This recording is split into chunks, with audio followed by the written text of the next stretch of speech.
अन्याय,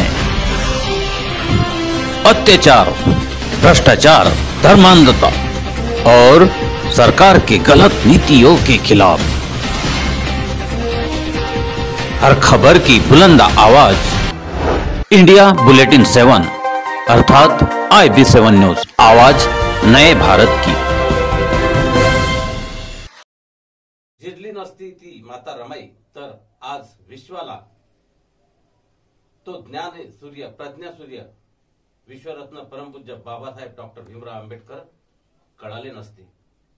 ती झिजली म्हणून आज हा समाज या ठिकाणी आहे।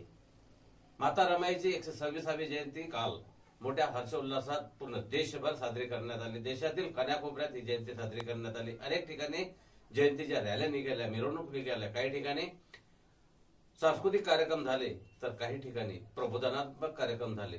जळगाव जामोद तालुक्यामध्ये भारतीय बौद्ध महासभेच्या माध्यमातून समता सैनिक दलाने माता रमाईला सलामी दिली आणि ती सलामी संपूर्ण गावामध्ये एक आकर्षण ठरली। माता रमाईची ही जयंती, या जयंतीला भारतीय बौद्ध महासभेच्या वतीने केंद्रीय शिक्षिका दीपाली इंगळे ह्या होत्या, तसेच महिला वक्त्या भारतीय बौद्ध महासभेच्या तालुका उपाध्यक्षा वंदनादे भगत, तसेच अनेक मान्यवर या कार्यक्रमाला उपस्थित होते। तालुक्याचे तालुकाध्यक्ष जगदीशजी हातेकर यांनी या कार्यक्रमाचे आयोजन चांगल्या प्रकारे केले। अनेक भरीव कार्यक्रम या तालुक्यात भारतीय बौद्ध महासभेच्या माध्यमातून होत आहे। समता सैनिक दलाच्या जळगाव, जामोद, वडगाव पाटण, निवाणा, धानोरा, जामोद इत्यादी ठिकाणच्या बहुसंख्य महिला सैनिक समता सैनिक दलाच्या उपस्थित होत्या। तर संपादक उत्तम वानखडे IB7 न्यूजचे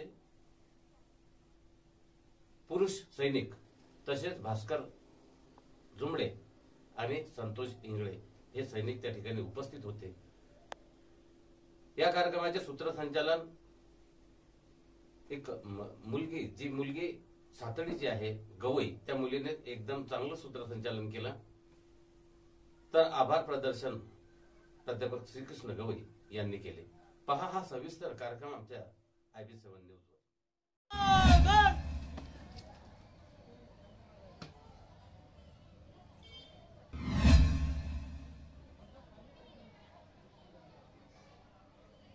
पुरुषामागे का स्त्रीचा हात असतो। जसं की छत्रपती शिवाजी महाराज यांच्या मागे त्यांच्या आई म्हणजेच माता जिजाऊ यांचा सिंहाचा वाटा आहे। तसेच ज्योतिबा फुले यांच्या मागे त्यांच्या पत्नी सावित्रीबाई फुले यांचा सुद्धा सिंहाचा वाटा आहे। आणि आपले युगपुरुष युगंधर, कायदेपंडित, शिल्पकार, बोधिसत्व डॉक्टर बाबासाहेब आंबेडकर यांच्या मागे त्यांच्या पत्नी त्यागमूर्ती माता रमाई, स्वाभिमानी माता रमाई।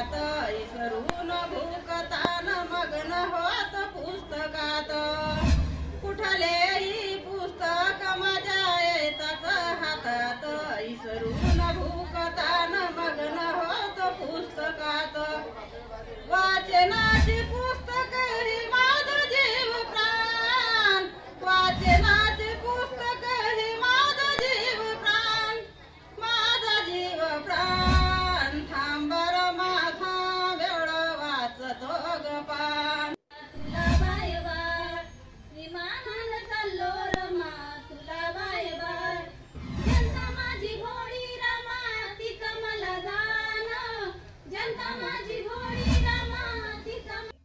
सांगितल्याप्रमाणे पुरुषांच्या खांद्याला खांदा लावून काम करतात। ही देण फक्त त्या रमाईमुळेच आहे, कारण त्या रमाईने जर बाबासाहेबांना संसारात गुंतवून ठेवलं असतं तर या भारताचं संविधान निर्माण झालं नसतं। तुम्हा आम्हा सर्व महिलांना समानतेचा अधिकार मिळाला नसता। समानतेचा अधिकार मिळून समता, न्याय, स्वातंत्र्य, हक्क, बंधुत्व मिळाले नसते। अशी ती त्यागमूर्ती माता रमाई की जी या प्रज्ञा सूर्याच्या मागे कणखरपणे उभी राहिली आणि त्या महापुरुषाला सांगितलं की साहेब तुम्ही फक्त अभ्यास करा आणि या समाजाला नवी दिशा नवी ओळख निर्माण करून द्या. हा संसाराचा गाडा मी चालवेल, तुम्ही संसाराची चिंता मात्र कदापिही करू नका. अशी ती त्यागमूर्ती माता रमाई. लहानपणी म्हणतात ना, कुणाचे आईबाप मरू नये. लहानपणी कुणाचे आईबाप मरू नये. मायेचा ओलावा टिकत नाही. ती मुले रानोमाळ होऊन जातात. त्यांची गती ही वावटळात सापडलेल्या पतंगासारखी होऊन जाते. त्यातलीच माता रमाई. मा रमा हिचा जन्म दापोली जवळ वनंत गावात झाला. आईचं नाव रुक्मिणी, वडिलांचं नाव भिकूधुत्रे. अत्यंत गरीब कुटुंब. काबाड कष्ट करायचे, शेण थापायच्या, गौऱ्या थापायच्या आणि आपला संसार रुक्मिणी चालवत होती. त्याचप्रमाणे भिकूधुत्रे हे दाभोळ जवळच्या बंदरामध्ये माशांचे टोपल्या उचलण्याचं काम करत होतं. असा त्यांचा संसार हा सुखामध्ये चाललेला होता. त्यांना 4 मुले होती. मोठी अक्का की जिचं लग्न झालेलं होतं, दुसरी रमा, तिसरी गौरा आणि चौथा शंकर. पण खूप गरजेची असते.